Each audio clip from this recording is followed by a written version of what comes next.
गुलजार है। आप देख रहे हैं GM authentic reaction YouTube channel. आपका हमारे चैनल पर स्वागत है। वेलकम, नमस्ते। अगर आप देखना चाहते हैं इसी तरह की ऑथेंटिक रिएक्शन वीडियो तो आप हमारा चैनल जरूर सब्सक्राइब करें, लाइक करें, शेयर करें, यूं ही अपना प्यार दिखाते रहे। चलो देखते हैं आलोक सर की वीडियो। पहले देखते हैं, फिर देखते हैं अपना रिएक्शन। नमस्कार दोस्तों, डीडी रेड के एक और रिएक्शन वीडियो में आप सभी का स्वागत है। मैं हूं आलोक। तो आज जो वीडियो मैं आप लोगों के लिए कराया हूं और जिस वीडियो पर मैं रिएक्शन देने जा रहा हूं वो अनम शेख ऑफिशियल का है और इसका टाइटल है Saudi Arabia inspired Indian yoga, Saudia request India teach yoga. तो भाई जैसा कि आप सबको पता है कि सऊदिया में बड़े बड़े बदलाव हुए हैं और उन्होंने नया रास्ता दिखाया है प्रोग्रेसिव होने का, डेवलप होने का। और अब योगा जो है वहां पर वहां के स्कूलों में पढ़ाया जाने लगा है, कॉलेजेस में पढ़ाया जाएगा और इसके लिए डिमांड किया गया है इंडिया से कि भाई आपने टीचर्स भेजें। अब इस पर पाकिस्तान की जनता क्या कहती है, आइए देखते हैं। वीडियो आखिर तक देखिएगा, बहुत मजेदार वीडियो होने वाला है, मैं आपको बता रहा हूँ। आप दोनों से आज का मेरा सवाल ये है, योगा में इस वक्त इंडिया नंबर 1 पे था, जिसकी देखा था कि सऊदी अरेबिया ने भी अपनी कंट्री में योगा मुतारिफ करवा दिया है और तो और ट्रेनर्स भी इंडिया से आए हैं। इंडिया के ट्रेनर्स जो हैं वो इस वक्त सऊदी अरेबिया में मौजूद है, ट्रेनिंग दे रहे हैं। आपको क्या वजह लगती है इस वक्त सऊदी अरेबिया बहुत ज्यादा अप्रोच कर रहा है इंडिया को, ताल्लुकात बहुत बेहतर बना रहा है, वजह क्या है? इस साल तो चले हमें आईएमएफ का कर्जा मिल गया, अगले साल अगर हमें आईएमएफ का कर्जा नहीं मिलता है तो पाकिस्तान 100% बैंकरप्ट है। पाकिस्तान में का दिवालिया निकल चुका है और वही होना है। और इस मुल्क का खुदा हाफिज है कि कल तक जिनके ऊपर अरबों खरबों डॉलरों के मनी लॉन्ड्रिंग के केसेस थे, उन्हें अब आर्मी वाले खुद जाके अपने जहाज़ों में रात के अंधेरों में वापस ला रहे हैं कि आप आए। इंडिया की बात करें, इंडिया की बात करें, इंडिया देखें हमसे हर लिहाज से ऊपर है। इंडिया माशी तौर के ऊपर दुनिया की इस टाइम 5वीं बड़ी उनकी इकॉनमी है। इंडिया स्पोर्ट्स में हमसे आ गया है, इंडिया टेक्नोलॉजी में हमसे आ गया है। हमें इधर हर साल 6 सितंबर के ऊपर कौमी तराना दे दिया जाता है कि उसके पीछे लगे रहो आप लोग, जबकि इंडिया में हर साल कोई ना कोई इलेक्ट्रिक कार बन रही है, कोई ना कोई टेक्नोलॉजी बन रही है। तो इधर हम सबको बेवकूफ़ बनाया हुआ है। जो इस मुल्क के हैंडलर्स हैं, जिन्हें हम न्यूट्रल्स भी कहते हैं, जब तक उनका एहतसाब नहीं होगा ये मुल्क ठीक नहीं हो सकता। गया। अच्छा सर, अब मेरा सवाल आपसे ये है कि इस वक्त अरब कंट्रीज जो है झुकाव उनका इंडिया की जानिब है। 8000 साल पुराना मंदिर सऊदी अरेबिया में बरामद हुआ, लेकिन उसकी रिस्पेक्ट की गई, हिंदुत्व की रिस्पेक्ट की गई, इंडिया की रिस्पेक्ट की गई और उसको नहीं तोड़ा गया। और इसके अलावा यूएई में भी मंदिर बना दिया गया है। इंडिपेंडेंस डे पे सऊदी अरेबिया में उनका कौमी तराना भी पड़ा गया इंडिया वालों का। आपको क्या लगता है हमारी अरब कंट्रीज, हमारी गल्फ कंट्रीज इस वक्त इंडिया को अप्रोच करी है, रिलेशनशिप बिल्ड करी है, क्या बेनिफिट दे सकता है इंडिया इन कंट्रीज को, जो ये कंट्रीज बहुत से पापड़ बेल रही हैं इंडिया को अपनी तरफ लाने के लिए? इंडिया देखें, इंडिया की जो लीडरशिप है, इंडिया में एक मेरिट के ऊपर बात होती है। पाकिस्तान में मेरिट नाम की चीज़ नहीं है। हम किसी कंट्री में जाते हैं, दूसरे कंट्री वाले जो है ना वो यही समझते हैं हमसे मांगने के लिए आए हुए हैं। हमारा वज़ीर आज़म कहीं पे भी जाता है उन्हें पता होता है, तो हमारा तो वज़ीर आज़म खुद भी कहता है बेगर्स कांट बी चूज़र्स। तो इस मुल्क का अल्लाह ही हाफिज़ है। हमने पाकिस्तान का हाल क्या छोड़ा है। बात सिर्फ यही है कि हमारे जितने भी प्राइम मिनिस्टर्स हैं, मैं ऑन मीडिया ऑन उसके ऊपर कहना चाहूँगा कि ये सारे डमीज़ हैं। इन सब को जो है ना, जो हैंडलर्स हैं, न्यूट्रल्स हैं, जब अपनी जो है ना इनको पसंद करते हैं, इनको अपनी गोदी में बिठा देते हैं तो वज़ीर आज़म है, जब इनको उतार देते हैं वज़ीर आज़मशिप से उतर जाते हैं। इंडिया की बात कीजिए, क्योंकि हम देखते हैं कि foreign countries, Muslim countries, non Muslim countries दोनों ही इस वक्त इंडिया के पीछे जो है लगी हुई हैं कि किसी तरीके से इंडिया हमारे सपोर्ट पर खड़ा हो जाए। क्या ऐसी वजूहत है? इंडिया में देखें, उनके जिस कौम को खुद अपनी इज़्ज़त का ख्याल होता है, लोग भी उन्हीं की इज़्ज़त करते हैं। हमारी कौम को अपनी इज़्ज़त का क्या ख्याल है? हमारी इंपोर्ट्स देखें दिन ब दिन बढ़ती जा रही हैं, एक्सपोर्ट्स हमारी हैं नहीं। लीडरशिप ने पिछले 30-40 साल से क्या किया? ये एक दूसरे के ऊपर सिवाय इल्ज़ाम तराशियों के ये लोग कर क्या रहे हैं? कोई कहता है 3 साल में मुल्क बिगाड़ा है, 30 साल गवर्नमेंट करने वाले 3 साल वाले को कहते हैं कि इसने मुल्क को बर्बाद कर दिया, उजाड़ दिया है। अभी फिर से वही जिन्होंने 30-40 साल हुकूमत की है, उन्हीं को आर्मी उठा के फिर से ले आई है। आओ इस मुल्क की डूबती हुई माशियत को सहारा दो। तो इस मुल्क का सिर्फ और सिर्फ खुदा ही हाफिज़ है, इसके अलावा और इसका कुछ नहीं कह सकते। इंडिया की लीडरशिप देखें, वो लोग अपने कंट्री के लिए कर रहे हैं। मोदी को देखें, नरेंद्र मोदी ने चाहे मुसलमानों के साथ उसका जो कुछ भी है, लेकिन उसने अपने लोगों के लिए उसने कुछ किया है। उसने अपने मुल्क को बहुत कुछ दिया है। उसने अपनी माशियत को, अपने कंट्री की इकॉनमी को बहुत ऊपर लेके गए हैं। उनके जो इंटरनेशनल रिलेशंस हैं वो पाकिस्तान से कहीं ज़्यादा, उनकी एक्सपोर्ट्स डे बाय डे बढ़ रही हैं, इंपोर्ट्स कम है। इस वजह से इंडिया ऊपर जा रहा है। और हमारे यहाँ हमारी अपनी कोई प्रोडक्ट नहीं है, हमें हर चीज़ इंपोर्ट करनी पड़ती है, जिसकी वजह से लोग हमारे पास है क्या? लोग हमसे तलक क्यों रखें? हमारे पास बेचने के लिए कोई चीज़ ही नहीं है, लोग हमसे क्यों तलक रखेंगे? आपको क्या लगता है, क्या अब वो दिन दूर नहीं है कि हमारी गल्फ कंट्रीज, हमारी अरब कंट्रीज के अंदर भी hello India goodbye Pakistan का ट्रेंड सेट होने वाला है? बिल्कुल होने वाला है। और ये बड़ा अरसे से हो जाना था। पिछली गवर्नमेंट में कुछ ना कुछ उनकी जो हमारी फॉरेन पॉलिसी थी वो कदरे बेहतर थी, तो कुछ हम दोबारा से गेम के अंदर आए थे। लेकिन जब से हमारी नई गवर्नमेंट आई है, हमारे प्राइम मिनिस्टर को फिर से सबसे साइड पे खड़ा कर ये एक स्पेसिफिक गवर्नमेंट की बात नहीं है, 75 सालों से लेकर अब तक की बात है। तो डेफिनेटली बात तो यही है कि जब हमारे मुल्क को चलाने वालों का एहतसाब नहीं होगा, हमारे न्यूट्रल्स हिसाब नहीं देंगे, जो 80% बजट वो लोग खाते हैं, जब वो उस चीज़ का हिसाब नहीं देंगे तो फिर मुल्क मुल्क कैसे आगे जाएगा, मुल्क कैसे तरक्की करेगा। फिर अगर गल्फ कंट्रीज, अरब कंट्रीज में भी गेट आउट पाकिस्तान इसका या गुड बाय पाकिस्तान इसका ट्रेंड सेट होगा, तो आपको क्या लगता है कि फिर क्या इमेज क्रिएट होगी पाकिस्तान की? ऑब्वियसली पहले ही इमेज बहुत डाउन है और इंडिया कितना और उभरेगा? देखिए, इंटरनेशनली तौर के ऊपर तो पाकिस्तान बड़े अरसे से तना है, और तना इसने और भी हो जाना है जब हम अपनी इकॉनमी को ठीक नहीं करेंगे, हम अपनी फॉरेन पॉलिसी को ठीक नहीं करेंगे, हम अपने लोगों के लिए कुछ नहीं करेंगे। वो लोग भी हमारी इसलिए इज्जत नहीं करते, उन्हें पता है कि हमारे यहाँ सैलाब आता है, कुछ भी आता है, हमारी लीडरशिप अभी तक आपस में लड़ने के ऊपर लगी हुई है, हमारी लीडरशिप स्टिल आपस में उसके ऊपर लगी हुई है। बजाय अंजलिना जोली इतनी दूर से आके पाकिस्तानियों की के लिए वो इधर आई हुई है और हमारे सियासतदान आपस में लड़ रहे हैं, तो ये ऑफ कोर्स एक दिन ये होना ही है कि hello India goodbye Pakistan. Thank you sir. देखें, बात यही है कि मांगने वाले मुल्क की कभी कोई इज्जत नहीं करता है, और हम शुरू से भिखारी बने हुए हैं, हर किसी के आगे हम हाथ फैला के खड़े हो जाते हैं। अभी इस बार अगर हमें IMF का कर्जा ना मिलता तो पाकिस्तान अब तक बैंकरप्ट हो चुका होता, जो श्रीलंका के हालात होते वही अब तक हो चुके होते। तो अभी इस बार तो हमें कर्जा मिल गया, उसके बावजूद पाकिस्तान में डॉलर प्राइसेस देखें, इस टाइम 240 रुपये के ऊपर डॉलर चल रहा है। आप इन्फ्लेशन देखें, महंगाई देखें, एक आम आदमी बेचारा कैसे ज़िंदगी गुजार रहा होगा। आप पेट्रोल प्राइसेस देखें, एक आम आदमी की ज़िंदगी के ऊपर कितना अफेक्ट पड़ता है इन सब चीज़ों का। लेकिन हम ये है कि हर बार आगे हाथ मांग के हम आगे मांगने के लिए खड़े हो जाते हैं। तो कब तक हमें जो है ना IMF भी कर्जे देते रहेगा। डेफिनेटली जो इंडिया है उसके आप देखिए, खैर पता नहीं मुद्दा कुछ और था, मुद्दा कहीं और भटक गया। खैर वो सब घालमेल हो जाता है। बात सही है कि एक दूसरे से कड़ियाँ जुड़ी हुई होती हैं तो बातों बातों में बातें निकल आती हैं। देखिए, ये भाई साहब ने जो बात कही, इसमें बहुत कुछ सच्चाई भी है कि देखिए, अगर 75 साल को देखा जाए, जैसा कि निम्रा ने कहा कि 75 साल में भी कुछ ना हो पाया, तो ये बहुत बड़ा सवालिया निशान है पाकिस्तान की सियासत पर, पाकिस्तान की सरकारों पर और पाकिस्तान की रूलिंग एलीट पर कि भाई 75 साल में आप कुछ भी नहीं कर पाए।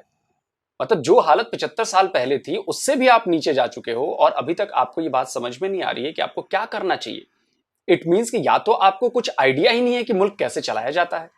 आपने मुल्क बना तो लिया नया, लेकिन तब से लेकर आज तक आप समझ ही नहीं पाए कि मुल्क को चलाने के लिए चीजें क्या होती हैं, कैसे चलाया जाता है, किस तरह की पॉलिसीज होती हैं, किस तरह से आगे बढ़ा जाता है, आपको पता ही नहीं है।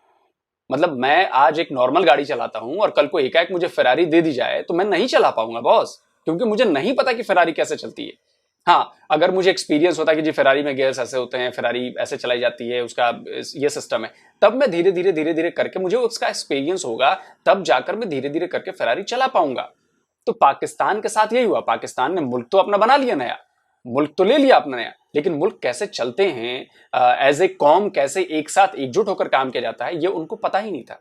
और 75 साल हो गए हैं, इसीलिए आप लोग एक फेल्ड स्टेट बन गए हो, जिसमें जिसका जो मन करता है वो काम करता है, अपनी जेब भरता है, अपने हिसाब से चीजें करता है, अपनी बेसिकली अपनी चलाता है।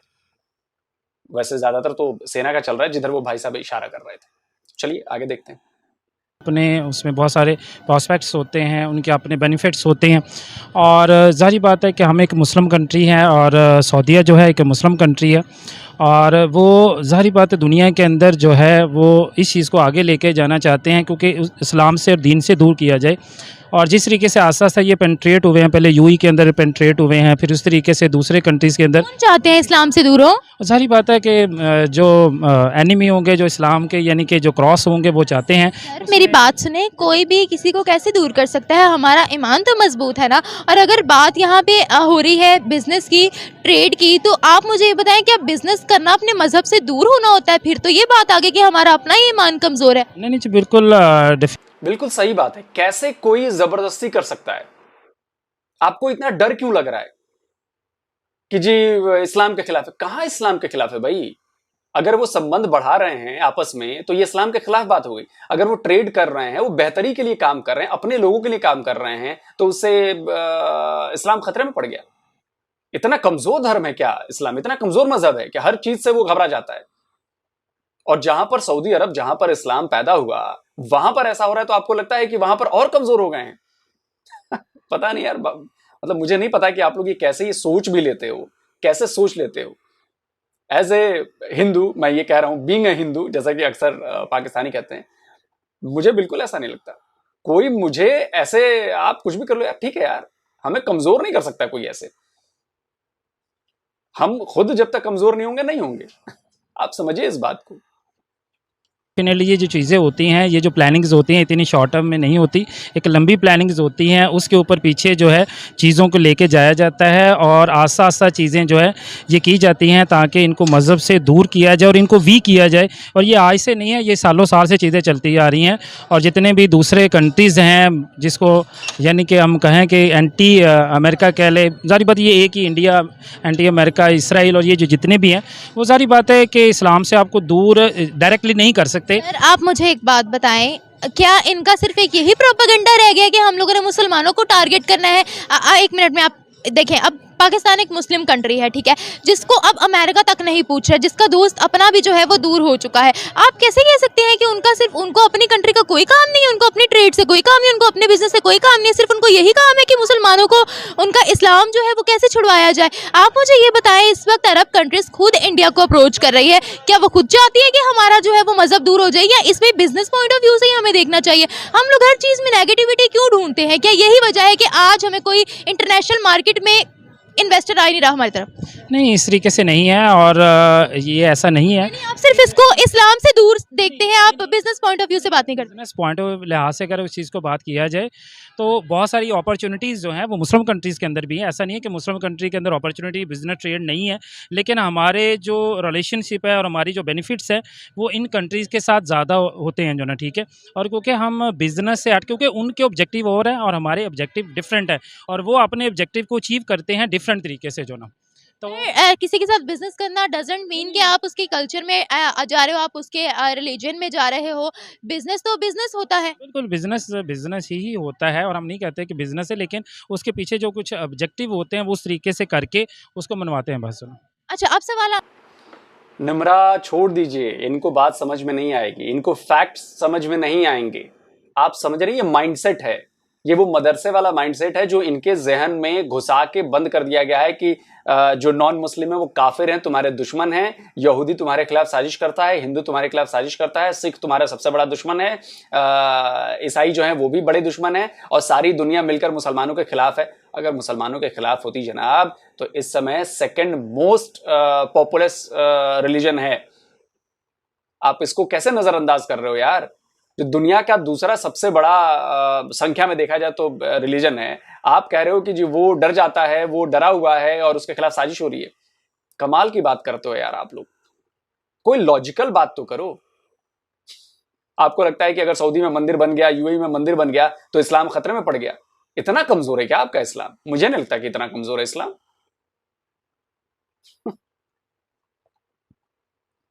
मेरा आपसे ये है कि गल्फ कंट्रीज, हमारी अरब कंट्रीज इस वक्त इंडिया को अप्रोच करी है। 8000 साल पुराना मंदिर सऊदी अरेबिया में बरामद हुआ, लेकिन हिंदुत्व की रिस्पेक्ट की गई है, इंडियंस की रिस्पेक्ट की गई है, उस मंदिर को नहीं तोड़ा गया।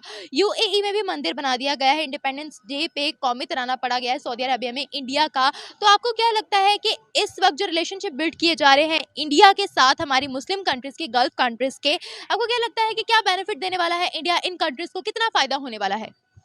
ये पाकिस्तान में भी है और पाकिस्तान में भी है, पाकिस्तान में बहुत सारे मंदिर्स हैं, ठीक है, बहुत सारी इस तरह की चीज़ें मौजूद हैं और वहाँ पे भी स्पेसिफिकली मंदिर को नहीं बात करने का मकसद ये था कि इतना जो अप्रोच किया जा रहा है, उनको उनकी रिस्पेक्ट की जा रही है, उसके पीछे छुपा हुआ राज क्या है? क्या बेनिफिट हासिल करना चाह रहे हैं या क्या बेनिफिट दे सकता है इंडिया? यानी इंडिया बेनिफिट दे सकता है, वही आपकी जो चीज़ बात है ट्रेड के लिहाज से उसको बेनिफिट दे सकता है, लेकिन वो जो मेन उसके अंदर ऑब्जेक्टिव होता है कि जो आपके मुस्लिम कंट्री का पिछले दिनों में जो थोड़ा सा हुआ था कि इनका इत्तेहाद हो रहा था, उसे थोड़ा सा दूर किया जा रहा है कि अगर बेनिफिट्स नहीं दिए जाते तो वो डेफिनेटली कभी ऐसा नहीं होता कि आप किसी एंटी में, जब भी आपने किसी चीज़ को तोड़ना होता है किसी के एंगेज करना होता है तो कुछ ना कुछ बेनिफिट आप देते हैं उनको। ऐसे तो हमने भी इंडिया से हेल्प मांगी है, तो क्या हम लोग अपना आप फिर तोड़वाना चाह रहे हैं? क्योंकि देखिए, हम लोगों ने तो बारहा इंडिया को अब सैलाब में कहा है कि हमारी मदद कीजिए, बल्कि हमने तो दूसरी नॉन मुस्लिम कंट्री से भी हेल्प मांग ली है। हमने मांगी है ना, एक मिनट, हमने मांगी है ना यूनाइटेड नेशंस में जाके, हमने एससीओ की मीटिंग में जाके मांगी है ना, तो फिर यहाँ पर ये भी सवाल पैदा होता है कि क्या हम खुद दूर होना चाह रहे हैं? हम लोग जो है ना, ये आज से नहीं है, हम लोग जब से पाकिस्तान बना है तब से एड ले रहे हैं और तब से दुनिया से मांगते ही आए हैं। अगर हमारा एक बन चुका है, लेकिन अरब ममालिक एक डिफरेंट उनका सिनेरियो है और वो अल्लाह ताला ने कुदरती वहाँ पे ज़हायर रखे हुए हैं, लेकिन उनकी अप्रोच जो है डिफरेंट है। वो उस लिहाज से उनके जो रिलेशनशिप है, जो एंटी मुस्लिम है, वहाँ उनके साथ ज़्यादा है। एंटी मुस्लिम्स के साथ उनकी ज्यादा, क्योंकि वो लोग बिजनेस कर रहे हैं ना, क्योंकि वो लोग आगे जा रहे हैं, और पाकिस्तान मुस्लिम कंट्री होने के बावजूद इस वक्त पाकिस्तान में कुछ भी नहीं है। अब सवाल मेरा ये है कि गल्फ कंट्रीज और अरब कंट्रीज में भी क्या hello India goodbye Pakistan का ट्रेंड आम होने वाला है? क्या लगता है आपको? नहीं, ऐसा नहीं है, लेकिन फैक्ट्स एंड फिगर्स से बात करें, बीइंग अ पेट्रियोट तो हम यही कहेंगे, लेकिन हकीकत पर बात करें। हाँ, नहीं, अगर हकीकत से देखें तो इंडिया और जितने भी इसराइल हो अगर अमेरिका हो गया, तो उसके अंदर वो उनकी यही चीज़ है कि पाकिस्तान, तुर्की और ईरान, इनसे दूर किया जाए जो ना, तो इस वजह से उनके अंदर रिलेशनशिप ज़्यादा है। मुझे एक बात बताएं कि अगर हमारी कंट्री से किसी को मफाद मिल रहा है तो कोई क्यों नहीं आएगा? अगर हमें किसी नॉन मुस्लिम कंट्री से मफाद मिल रहा है तो हम भी मूव करेंगे ना वहाँ पर। आप मुझे बताएं, किसी के चाहने ना चाहने से क्या होता है? अगर हम एक बहुत बड़ी कुव्वत है, हम इकोनॉमी के लिहाज से बेहतर है, तो कौन हमारे मुल्क में नहीं आएगा? ये तो बहुत इलॉजिकल बात करें आप। इसी ने ये कह दिया ना कि जब दीन ने कह दिया है कि कभी भी यहूद और नसारा आपके दोस्त नहीं हो सकते। लेकिन आप हजूर पाक सल्लम इस्लाम में ये आप सल्लम काफिरों के साथ भी बैठकर खाना खाते थे। आप कैसे कह सकते हैं? एक मिनट, तिजारत भी होती थी, खाना तिजारत भी होती थी, खाना और खाना खिलाना एक डिफरेंट एंगल्स होता है। आपने किसको खाना खिलाया? खाना खिलाते हैं लोग जो खिलाते हैं जन। Very logical sir, very logical. ठीक है, good, thank you sir. Okay. वजह ट्रेनर्स जो सऊदीया में हैं वो इंडियन ट्रेनर्स हैं। ओह, तो फिर जाहिर सी बात है उनमें टैलेंट होगा, तो इसीलिए वो अप्रोच कर रहे हैं ट्रेनर्स को, इस वजह से आई थिंक। आपको क्या लगता है? लेकिन मुझे जो लगता है इनको ये नहीं करना चाहिए, क्योंकि जो इंडियंस हैं वो चाहते हैं कि मुसलमानों के जो हैं वो ताल्लुकात आपस में ख़राब हों, लेकिन इस टाइम सऊदीया हर उस मुल्क के साथ काम कर रहा है जिसके साथ उसे नहीं करने चाहिए। तो मेरी राय तो ये है कि इनको नहीं करना चाहिए। आपको क्या लगता है? सऊदीया आपके हिसाब से चलेगा? सऊदीया आपके बताए गए रास्तों पर चलेगा? सऊदीया के बराबर कहीं ठहरते नहीं हो बॉस आप लोग। सऊदीया के बराबर, और जो सोच वहां पर आ गई है ना, नई सोच, प्रोग्रेसिव सोच, अपने आवाम का भला चाहने वाली सोच, कहां आप कंपेयर कर रहे हो? सऊदीया से आप ज़कात लेते हो। अभी आए थे ना पिछली बार ज़कात में चावल, जब भूखों मर रहे थे आप लोग, आपके यहाँ ज़कात में चावल आए थे, खाए थे कि नहीं आप लोगों ने? तो ज़कात लेने वाला देश ज़कात देने वाली कंट्री को बता रहा है कि उसको ये ऐसा नहीं करना चाहिए। कमाल है कि इंडिया के साथ उनको काम नहीं करना चाहिए। और एक मिनट, कोई चाहता है हमें गिराना चाहता है, उससे क्या फर्क पड़ता है? अगर हम में खुद में दम है तो कोई हमें नहीं गिरा सकता। हाँ, ये बात तो है, लेकिन अगर हम लोग एक नॉर्मल माइंड से सोचे तो बात, मैं अपने राइट पे हूँ, लेकिन अगर हम लोग इस चीज चले, और अगर मैं ये देखूं कि यार मुल्क के लिहाज से तो वो अपनी बेहतरी के लिए काम कर रहे हैं तो बेहतर है। तो आप क्या कहेंगे? हाँ, मेरा यही था कि देखें, जिस कंट्री को जहाँ से फ़ायदा मिल रहा होगा वो ऑब्वियसली उस कंट्री को ज़रूर अप्रोच करेंगे। तो अगर उनको इंडिया से बेनिफिट मिल रहा है तो वो क्यों नहीं अपनी कंट्री की बेहतरी के लिए करेंगे। पाकिस्तान को किसी नॉन मुस्लिम कंट्री से बेनिफिट मिलेगा तो पाकिस्तान भी ज़रूर उसके साथ चलेगा, ये बात है। ऑब्वियसली आपकी बात बिल्कुल ठीक है, लेकिन हम देख रहे हैं कि हमारी जो अरब कंट्रीज है, जो हमारी गल्फ कंट्रीज हैं, वो बहुत ज्यादा इन्वॉल्व हो रही है इंडिया में। सऊदी अरेबिया में 8,000 साल पुराना मंदिर बरामद हुआ, लेकिन हिंदुत्व की रिस्पेक्ट की गई, इंडिया की रिस्पेक्ट की गई, मंदिर नहीं तोड़ा गया। यूएई में माइनॉरिटीज के लिए, हिंदुओं के लिए मंदिर बना दिया गया है। आपको क्या लगता है कि इंडिया के साथ रिलेशनशिप बिल्ड करने के लिए ये जो टेंट्रम किए जा रहे हैं इस वक्त अरब कंट्रीज में, क्या बेनिफिट देने वाला है इंडिया हमारी अरब कंट्रीज को, गल्फ कंट्रीज को? क्या फायदा मिलने वाला है जो पाकिस्तान से हासिल नहीं हो सकता? मैं ये कहना चाहूँगा, एक पहले बात तो मैं ये करना चाहूँगा कि देखें, इंडिया जितने भी मुस्लिम्स हैं इंडिया में, उनको प्रॉपर उनके राइट्स नहीं मिलते, ठीक है। ये बात तो बिल्कुल सोशल मीडिया के थ्रू हमें पता चलती है। शहबाज शरीफ ने भी ये मुद्दा उठाया था। देखिए निम्रा, मैं आपको रिक्वेस्ट करूंगा, हाथ जोड़कर रिक्वेस्ट करूंगा कि अगली बार अगर कोई आपसे ये कहे तो प्लीज उससे सवाल पूछें कि कौन से राइट्स नहीं मिलते हैं। उन्हें खाने का राइट नहीं है, उन्हें पीने का राइट नहीं है, उन्हें अपनी इबादत करने का राइट नहीं है, या उन्हें मस्जिद बनाने का राइट नहीं है, या उन्हें फ्री में सड़क पर घूमने का राइट नहीं है, या उन्हें वोटिंग का राइट नहीं है, या उन्हें पढ़ने का राइट नहीं है, या उन्हें सरकार की सुविधाएं लेने का राइट नहीं है। कौन से ऐसे राइट्स हैं जो इंडिया ने नहीं दिए? मेरा नाम जैनब है, मैं दिल्ली में रहती हूँ। हम बहुत हैप्पीली रहते हैं यहाँ पे। हमें हर तरह के राइट्स हैं, एजुकेशन के, अपनी बात बोलने के, सही गलत बोलने का, और किसी भी फील्ड में जाने का, चाहे वो गवर्नमेंट हो या फिर आर्मी हो। और जो एक नॉन मुस्लिम को राइट्स है, वही इंडिया में मुस्लिम्स को भी राइट्स है। मेरा नाम ताहिर मिर्ज़ा है और मैं नई दिल्ली में रहता हूँ। आपका क्वेश्चन ये था कि इंडिया में मुस्लिम कैसे रहते हैं, तो इसका जवाब ये है कि बहुत अच्छे से रहते हैं। और यहाँ तो पता ही नहीं चलता कि हिंदू कौन है, मुस्लिम कौन है, क्योंकि हर जगह एक साथ होते हैं। कॉलोनी में एक साथ, स्कूल में एक साथ, कॉलेज में एक साथ होंगे, और आपका ऑफिसों में एक साथ, कहीं भी चले जाएं हमेशा एक साथ ही मिलते हैं। ऐसी कोई जगह नहीं है जहाँ पे एक साथ ना हो, हर जगह एक साथ हैं। मेरा नाम अमन है, बोल रहा हूँ। मेरा 80% दोस्त हिंदू है। स्कूल बोलिए, कॉलेज बोलिए, सब जगह हम लोग अच्छे से रहते। वो हमारे घर आता है, हम उनके घर जाते, एक साथ हम सब फेस्टिवल सेलिब्रेट करते हैं, और हम यहाँ पे बहुत खुश हैं। और पाकिस्तानी मीडिया में, पाकिस्तान में दिखाता है यहाँ के मुस्लिम खुश नहीं है, उनको डोमिनेट किया जाता है दूसरा, लेकिन ऐसा कुछ नहीं। तो निम्रा प्लीज, या जो भी पाकिस्तानी दूसरे यूट्यूबर्स मेरी बात को सुन रहे हैं, तो प्लीज अगर जब भी कोई ये कहता है कि भाई आप उनसे पूछें कि भाई कौन से राइट्स इंडिया में मुसलमानों को नहीं मिल रहे हैं, बस ये मुझे इसका जवाब चाहिए। लेकिन जब वहां पर उनका सर्वे किया गया, उन्होंने कहा कि कश्मीर का मामला अलग है, हम लोग यहाँ बिल्कुल सेफ है। एक्सट्रीमिस्ट तो फिर हर जगह होते हैं, उन्होंने ये कहा है, यहाँ पर भी कई कई जगहों पे है, लेकिन हम सेफ हैं, हम कहीं भी आ जा रहे हैं। तो ये मुद्दा उठाना बनता ही नहीं है। कश्मीर वाला मुद्दा तो उठाना बनता नहीं है, ये तो सीधी बात है, कश्मीरी खुद है। मैं मुस्लिम के हिसाब से बात कर रहा हूँ कि मुस्लिम जो है इंडिया में उनको प्रॉपर राइट नहीं मिलते। अक्सर देखने को वीडियोस मिलती हैं मुस्लिम के साथ बुरा हो रहा होता है। लेकिन खैर, आपने जो बात की है कि गल्फ़ कंट्रीज़ क्यों उनको अप्रोच कर रही हैं, देखें इंडिया इस टाइम नेक्स्ट सुपर पावर्स में से है, ठीक है, टॉप कुछ कंट्रीज़ में से है, तो ऑब्वियसली ज़रूर कंट्रीज़ उसको अप्रोच करेंगी।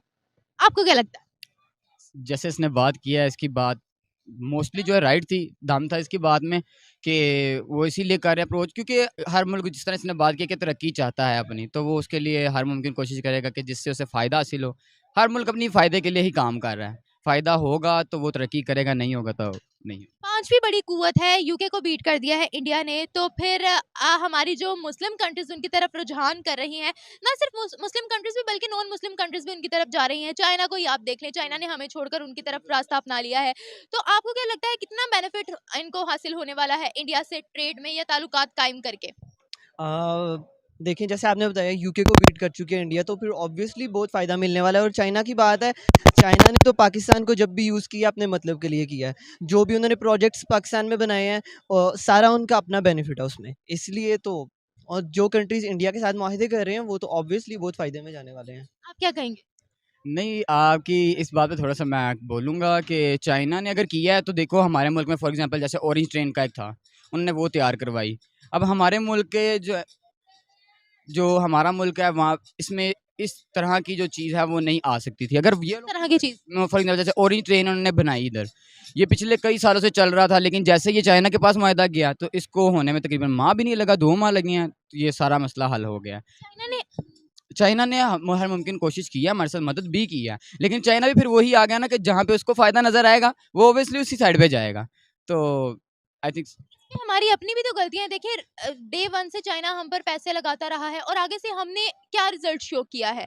कोई रिजल्ट शो नहीं ना किया। तो इसीलिए देखिए, कौन कंट्री आएगी यहाँ पर इन्वेस्टमेंट करने? फिर इस्लामिक कंट्रीज भी जो है वो भी, अरब कंट्रीज भी जो है वो भी पाकिस्तान में इंटरेस्ट नहीं है, इंडिया की तरफ मूव कर रही है। तो अब क्या आपको लगता है कि अब अरब कंट्रीज, हमारी गल्फ कंट्रीज भी जितनी है, उनमें भी अब hello India goodbye Pakistan का ट्रेंड चलने वाला है? आई थिंक सो, चलेगा, चलना चाहिए। क्यों? क्योंकि पाकिस्तान देखें हर लिहाज से बहुत पीछे रहता जा रहा है। डे बाय डे पाकिस्तान बहुत ज़्यादा पीछे रहता जा रहा है, तो इस वजह से आई थिंक चलेंगे ये ट्रेंड्स। अच्छा नसीम, आज का हमारा सवाल आपसे ये है कि योगा में इंडिया का बहुत ज़्यादा नाम आगे आ रहा है, जिसकी देखा था कि सऊदी अरेबिया में भी अब योगा शुरू कर दिया गया, मुतारिफ करवा दिया गया है, और तो और ट्रेनर्स भी इंडिया से मंगवाए गए हैं। इस वक्त इंडिया के ट्रेनर्स सऊदी अरेबिया में ट्रेनिंग दे रहे हैं। आपको क्या लगता है कि सऊदी अरेबिया क्यों इतना ज़्यादा अप्रोच कर रहा है, इंडिया को क्या वजूहात है?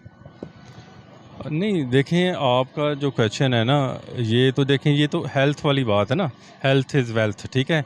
योगा एक जाना जाता पूरी दुनिया में इस्तेमाल, लेकिन इंडिया बेसिकली यहाँ से इसकी जो हिस्ट्री है ना वो ज़्यादा इंडिया के साथ है, तो ये तो अच्छी चीज़ है, इसमें कोई ऐसा बुरी चीज़ तो है नहीं। तो सऊदी अरब में आप योगा को छोड़ दें, सऊदी अरब में और बड़ी प्रॉस्पेरिटी हो रही है और बड़ी चीज़ें आ रही हैं जो अनबिलीवेबल है, अनएक्सपेक्टेबल है। वो एक जो नया उनका शहर बन रहा है, उसके अलावा लेडीज़ को ड्राइविंग का लाइसेंस वहाँ मिला हुआ है, और इसके अलावा बड़ी ऐसी चीज़ें हैं जो ये तो एक वाहिद एग्जाम्पल थी ना योगा की। इससे अब सऊदी अरेबिया की ट्रेड भी बहुत ज़्यादा है इंडिया के साथ, तेल के मुआहिदात भी बहुत ज़्यादा है। अगर उसके अलावा हम बात करें तो इंडिपेंडेंस डे पर इंडिया का कौमी तराना भी वहाँ पर पढ़ा गया है। इसके अलावा प्रिविलेजेस भी दी जा रही है इस वक्त इंडियंस को। क्या वजूहात हैं? नहीं देखें, ये इसमें कोई शक नहीं है कि इंडिया आईटी में बहुत आगे है, ठीक है। ज़ाहिर है आईटी अब हर दुनिया पूरी में इसकी एक हर मुल्क कोशिश कर रहा है कि हम इससे फ़ायदा हासिल करें। मे बी उसके पीछे मुख्तलिफ़ चीज़ें होती हैं जिनका फ़ायदा ममालिक ने अपने लिए लेना होता है, उसको अडॉप्ट करना होता है। मे बी इस तरह की वजूहात हों कि आईटी या और मुख्तलिफ़ जो चीज़ें हैं उनसे उनके मुल्क में जो उनके साथ अच्छा रिलेशन बिल्ड हों, पॉसिबल है ये भी। व्यूअर्स, ये थी हमारी आज की वीडियो। हमने जाने पाकिस्तानी नौजवानों से उनकी राय कि इस वक्त अरब कंट्रीज़ की जानिब से, गल्फ कंट्रीज़ की जानिब से क्यों इंडिया को बार बार अप्रोच किया जा रहा है। आखिर ऐसा कौन सा फ़ायदा नज़र आ रहा है इंडिया से इन कंट्रीज़ को, और क्या हमारे लिए अब अरब कंट्रीज़ में भी गुड बाय पाकिस्तान का ट्रेंड सेट होने वाला है या नहीं। इन सब सवालों के जवाब हमने आज लोगों से जाने। इसी के साथ साथ आपसे इजाज़त चाहूँगी, मैं मिलूँगी आपसे एक नए वीडियो, एक नए कॉन्टेंट के साथ। तब तक के लिए अल्लाह हाफ़िज़। तो दोस्तों वीडियो ख़त्म हो गया, और देखिए मैं इसका जवाब कुछ यूँ देना चाहूँगा कि देखिए यूएई हो, सऊदी अरब हो, उन्होंने पोटेंशियल देख लिया है कि इंडिया जो ग्रो कर रहा है वो उसका बेस कितना मजबूत है। क्यों मजबूत है उसका बेस? क्योंकि उन्होंने ऐसे काम किए हैं, उन्होंने आईआईएम बनाया, आईआईटी बनाए। अब देखिए कि यूएई में आईआईटी बनने जा रही है। जो इंडियन इंस्टीट्यूट ऑफ टेक्नोलॉजी है, जो बहुत high ranking, high profile institute है हमारे यहाँ, वहां से निकले बच्चे करोड़ों का पैकेज पाते हैं। तो वो अब यूएई में भी उसका कैंपस खोलने जा रहा है। सोचिए, तो यूएई वालों ने ये सोचा ना कि भाई उनकी जो टेक्नोलॉजिकल एडवांसमेंट है उनमें आईआईटी का बहुत बड़ा योगदान है, तो वो आईआईटी को वहां पर ले गए। ऐसे ही अगर वो देख रहे हैं कि पाकिस्तान का प्रोपेगेंडा जो कश्मीर के लिए चल रहा है वो प्रोपेगेंडा है, वो उनको पता चल चुका है, इसलिए सऊदी अरब और यूएई दोनों जो हैं वो हजारों करोड़ रुपए वहां पे कश्मीर में इन्वेस्ट कर रहे हैं। वहां पे चीजें बन रही हैं, तैयार हो रही हैं। वो इसलिए हो रही हैं क्योंकि देखिए जाहिर सी बात है कि जब तक आंखों से कोई चीज देख ली नहीं जाती तब तक लोगों को यकीन नहीं होता, और उन लोगों ने देख लिया है कि इंडिया वाकई काम कर रहा है। और जो ये आरोप लगते हैं कि मुसलमानों पर जुल्म, मुसलमानों पर ये, मुसलमानों पर वो, उन सबका जवाब। तो जी वीडियो हो गई खत्म। क्या यकूब भाई मुसलमानों का जो ईमान है कोई इतना कच्चा है कि कोई जोर जबरदस्ती से तब्दील कर सकता है? भाई दुनिया में सबसे ज्यादा मजहब जो है ना वो है ईसाई, दूसरे नंबर पे है गुलजार मुसलमान। तो सबसे ज्यादा जो दुनिया में कंट्री भी मेरे ख्याल से पाए जाते हैं मुसलमान के 57 कंट्री भी हैं गुलजार। और एक तो बात ये होगी, दूसरी बात गुलजार इतना कमजोर ईमान मुसलमानों का नहीं है भाई, किसी का नहीं है। अगर इंडिया कर रहा है ईरान के साथ गैस तेल की तजारत, अगर इंडिया कर रहा है सऊदी अरब के साथ, कतर के साथ, तो भाई वो कर रहे हैं गुलजार तजारत। इसमें इस्लाम को खतरा नहीं है, ना ही ऐसा को खतरा हो सकता है। आपने वो बातें भाई देखी क्या थी? मैंने देखी है सवाल उन्होंने भाई, मैंने हर बंदे की अपनी होती भाई, आपने सोच होती है, लेकिन इससे इस्लाम कमजोर नहीं हो सकता। कोई हमारा ये इस तरह के ईमान कमजोर नहीं है, ना हम हो सकते हैं कमजोर, ना हमारा इस्लाम इतना कमजोर है। देखो भाई बात ये है, इस्लाम को छोड़ के भी बात करते हैं, मतलब कि ना कोई भी मजहब अपना किसी मजहब के लिए छोड़ ही नहीं सकता, बेशक कोई कितना किसी को मर्जी फोर्स कर ले। बिल्कुल इंडिया और सऊदीया की यूएई के साथ ट्रेड और या तजारत हो, ये से क्या इशू है कि वो उन्हें फोर्स कर रहे हैं? तब्दील होते हैं, मजहब होते हैं, वो क्यों होते हैं? वो मेन वजह देखो ना कि क्या वजह होती है कि वो अपना धर्म छोड़कर दूसरे का धर्म अपना लेते हैं।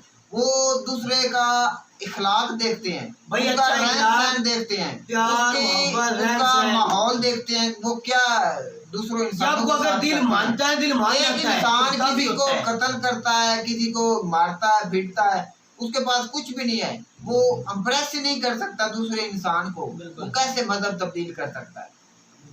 और यार किसी को भी इस तरह जबरदस्ती नहीं करवा सकते आप। जो बंदे का अपनी मर्जी होगी, उसको अगला दीन अच्छा लगेगा, मजहब अच्छा लगेगा, वो अपनाएगा। मैं तो ये मानता हूँ कोई भी जोर जबरदस्ती से किसी का तब्दील नहीं कर सकता मजहब। कोई गुलजार भाई कोई करेगा भी नहीं, अपना मजहब कोई भी नहीं तब्दील करेगा। जिस तरह का मर्जी हालात आ रहे हैं, कोई मुश्किलात पेश हैं, कोई भी कर ही नहीं सकता।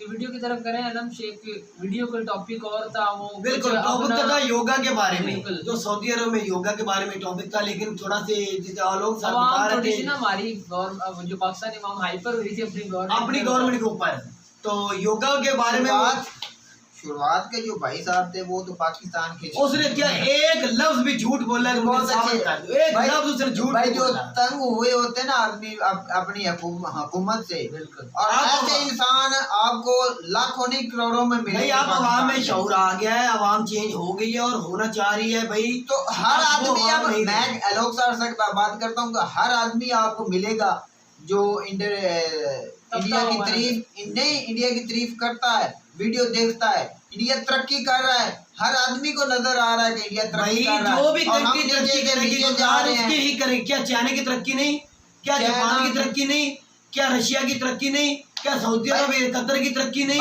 अमेरिका कनाडा यूरोप की तरक्की नहीं, सब तरक्की कर रहे हैं।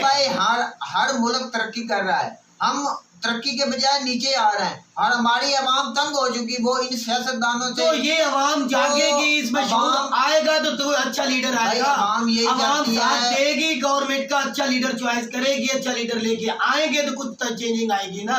और थोड़ा सा वक्त भी लगेगा, और बंदा ठीक बोल रहा, बंदा दिल से बोल रहा था। भाई मेरे तो व्यू होने दे, आप बोल रहे हैं या मेरे बोल रहे हैं, पहले आप बोले तो फिर एक बोलेगा तो फिर आप दूसरे को समझ तो आनी चाहिए हमें कि हम क्या कर रहे हैं। बता, तू बता, क्या तू बताना चाहता है?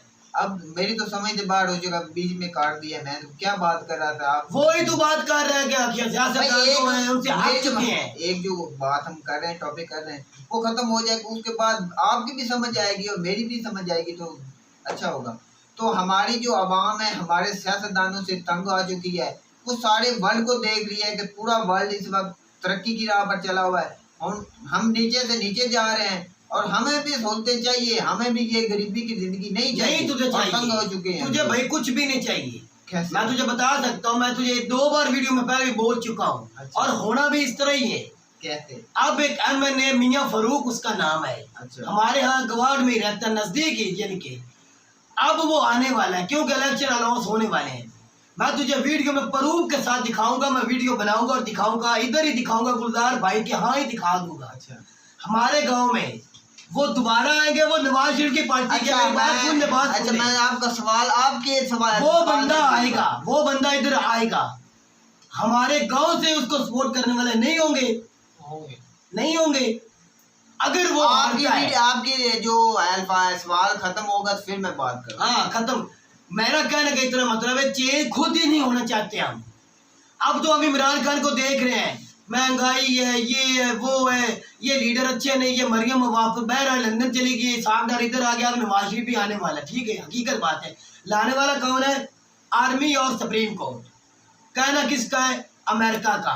ये दुनिया जानती है। अच्छा, अभी भी अवाम, अब शहबाज शरीफ बाहर निकल जाए वोट मांगने, अब भी लाखों की तादाद में दुनिया होगी गुलजार भाई, लाखों की तादाद में उसको देखने वाली और उसको वोट देने वाली। हर लीडर का अभी शऊर इतना नहीं आया भाई जितना होना चाहिए। अच्छा मेरी बात इस इलेक्शन के अंदर मेरी तो बात सुने, आप में शोर आया है अल्हम्दुलिल्लाह। तो जो इमरान खान साहब की पार्टी का हमारे हल्के में है MNA, कौन है? कोई भी आएगा। रजा नसरुल्लाह गुम्मन है, हो सकते है इस बार रजा नसरुल्लाह गुम्मन है, वो पहले कितनी पार्टी तब्दील कर चुका है?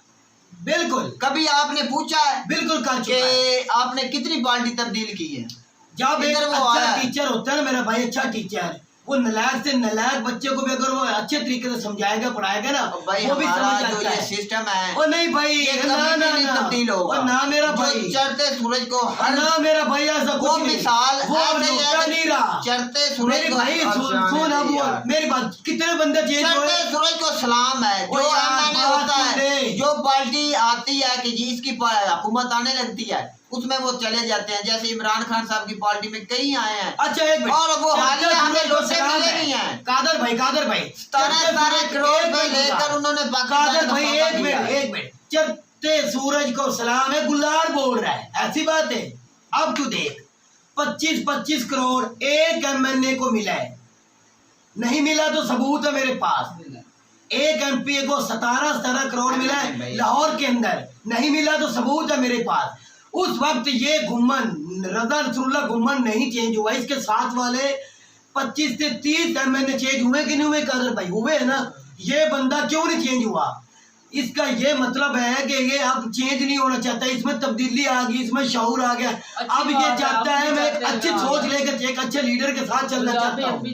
जो अब वो चेंज होना चाहता है। ये जो न्यू यंग पढ़ा लिखा आदमी है उसकी तो कोई हैसियत ना होगी। मैं तो इमरान खान साहब को ये कहता हूँ कि आप यार ये बंदा कभी भी बात नहीं मानता। अब तकरीर न्यूज आ गई फेसबुक के ऊपर, अच्छा कम से कम 8 से 9 यंग लड़के, दिन में से 3 लड़के गुलजार भाई ऐसे हैं जो बाहर की कंट्री से पढ़ के आए हैं। वो इधर आया मेरा भाई, वो इलेक्शन लड़ने के तैयार हो चुके हैं। 13 लड़के ऐसे जो न्यू इमरान खान हल्के की बात करना चाहता हूँ कि इतना करप्ट आदमी जो ये रजा नसरुल्लाह गुम्मन है ना, ये कोई भी हल्के में काम नहीं करता। ये पार्टी का फायदा उठाता है, जो पार्टी स्ट्रांग होती है उसमें चला जाता है। इसने फिर वो ये हुकूमत आई है, पैसा भी दे दिया, क्यों नहीं बदला? भाई अभी तो फिर क्यों नहीं बदला? उसको पता है 25 करोड़ रुपया मिल रहा, भाई उसको पता है कि इमरान खान साहब की हुकूमत में इसको पार्टी तू खुद नहीं मान रहा, तू ही नहीं मानता इमरान खान ने दोबारा आना है। अच्छा मेरी आपका जो नुमाइंदा है उसको पता है कितनी उन्होंने पार्टी तब्दील की? कोई पता है? किसने? रजा नसरुल्लाह गुम्मन। यार 100 बार चेंज हुआ। इमरान खान जैसे लीडर के नीचे तो नहीं ना आया, उसके नीचे तो पहली दफा आया है ना। अब तो नहीं ना चेंज हुआ। हमारा जो ये सिस्टम है ये सारा ही करप्ट है, तो उसको ठीक भी तो करना पड़ेगा ना। उसको ठीक करने के लिए इमरान खान आया मेरा भाई। इस पूरे मुकम्मल देश को सियासत को चेंज करने के लिए वो आया है। इस बात का ही तो डर लगा सरदारी नवाज शरीफ को, इस बात का तो डर है फजलों को, इदारों को। बहुत मुश्किल ना वो बंदे ही वो है जो मुश्किल नामुमकिन को मुमकिन बना दे। जो हार मान लेगा वो तो शख्स ही नहीं। भाई हमारे लीडर हजरात में तो इतनी रत्ती भरी तब्दीली नहीं। जो अवाम है हमारी वो तंग आ चुकी है कि वो चाहती है कि हम भी पूरे वर्ल्ड। अच्छा तंग आ गए, किसके पीछे लगना चाहती है ये भी बताता जा। तो किसके पीछे लगना चाहती है? बराबर वो तब्दीली कौन लेके आया, वो शऊर लेके अवाम में कौन आया, उसका भी नाम बताता जाना। हकीकत बोल इधर। वो इमरान खान है, क्यों नहीं नाम देना चाहता? बोलता हूँ तुम बीच में बोलने लग पड़ते हो। तू नाम नहीं लेना चाहता, तू नाम लेना। वो एक बंदा बाद पाकिस्तान में इलामा इकबाल कायदे आजम और भुट्टो के बाद, भुट्टो एक अच्छा लीडर था, गलतियां उससे भी हुई, गलती इमरान खान से भी हुई है, लेकिन अब उसके बाद अच्छा लीडर आया इमरान खान ही है। और अवाम को शऊर देने वाला भी इमरान खान है। हमारी ये तो चेंज हो रहे इमरान खान के पीछे हो रहे हैं, कोई फजलू के पीछे नहीं हो रहे हैं। चले देखते हैं। तो ये था हमारा पॉइंट ऑफ व्यू। अगर वीडियो अच्छी लगी तो लाइक कीजिएगा, चैनल सब्सक्राइब कीजिएगा। मिलते हैं अगली वीडियो, तब तक के लिए।